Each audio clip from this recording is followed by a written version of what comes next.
are you doing this? To prove a point. I rewatched Batman the Killing Joke for the first time since its initial release in 2016, and after about the first 7 minutes of the movie, I remembered why it's been 7 years since I've watched this movie. But although the first half is horrible and I hate it, I wish they would have filled their time with something else or just made this movie a short and just a direct adaptation of The Killing Joke, which is basically what the second half of the film is. If they had done that, I think this movie would be a good movie because the Killing Joke part of Batman the Killing Joke is actually pretty good in my opinion. Although it's still one of my least favorite animated Batman movies or just Batman movies in general because the first half of the movie is nearly unwatchable. And that's not even entirely just because I don't like the whole Batman-Batgirl relationship thing going on. I just think the storytelling and dialogue as a whole is worse in the first half than in the second half. To put it frankly, the most interesting part of this movie and the only reason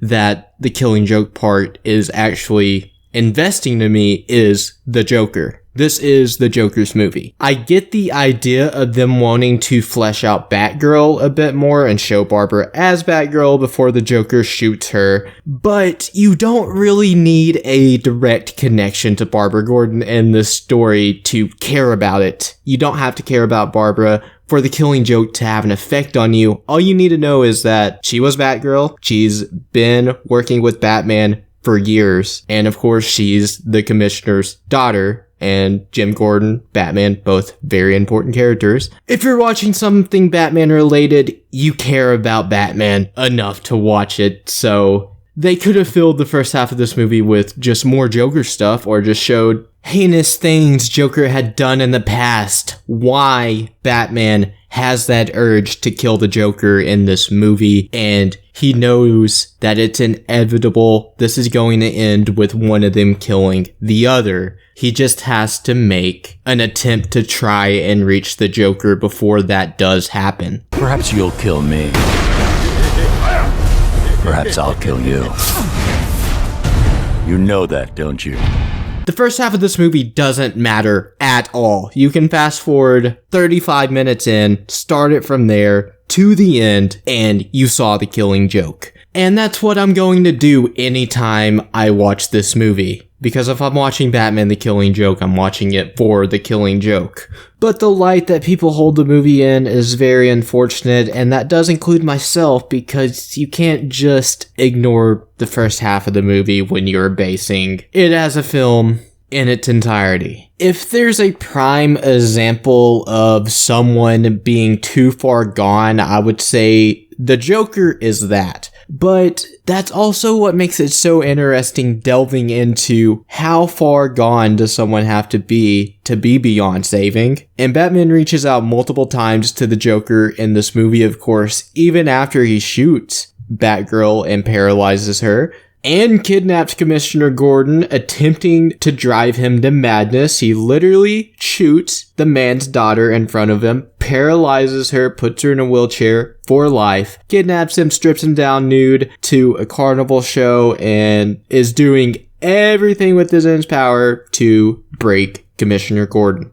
It means that despite all your sick, cruel, vicious little games, he's as sane as he ever was. Even after all this, Batman reaches out to the Joker and he says, "Let me try to help you. Let us work together." And the Joker says, "No, thanks, but it's far too late for that." Tells one last joke, which I think is pretty funny, before Batman begins strangling him, and it cuts to the ending title card, Batman the Killing Joke, credits roll. Let me help you. No, it's far too late for that.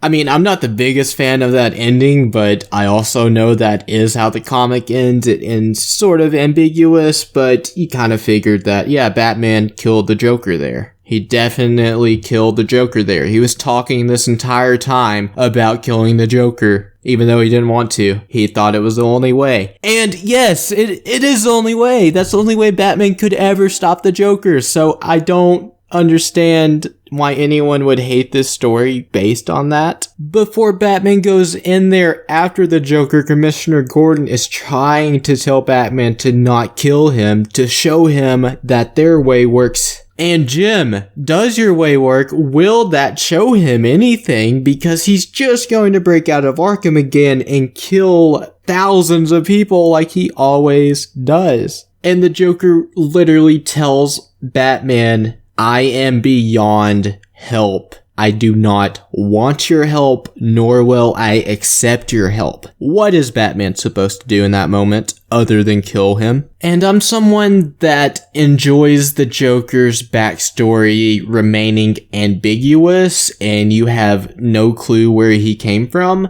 But the glimpses into his past in this film were okay. I didn't hate them or anything. It was the Red Hood backstory, and that's the main backstory that is recognized for the Joker, I guess. So, and largely because of this comic, but it doesn't bother me if they do go into the backstory. I prefer it to be that, but I prefer it just to remain ambiguous as a whole. Which, other than showing us that he had a wife who is now dead in those flashbacks, it didn't show us much about his character at all before he became the Joker, other than he was a criminal, which you could have kind of assumed anyway. So yeah, I think the second half of this movie is actually pretty good and quite enjoyable. The actual Killing Joke part of it. But as a whole, this movie kind of sucks. So maybe that's the biggest Killing Joke of them all. I just wanted to kind of talk about it because this movie gets trashed a lot, of course, but I don't think the second half really deserves the bashing that the movie gets as a whole. So I wanted to give it some credit here. It's still not my favorite thing ever, but it is much better than the first half of the movie. And if that was it was just a short, then it would probably rank much higher among my favorite animated Batman movies / shorts. But they don't make Batman shorts, that's why they had to make this into a movie. Anyway, let me know what you thought about the video down in the comments below. Be sure to like, share, and subscribe if you enjoyed the video, and thank you so much for watching. I will see you guys next time. Remember this,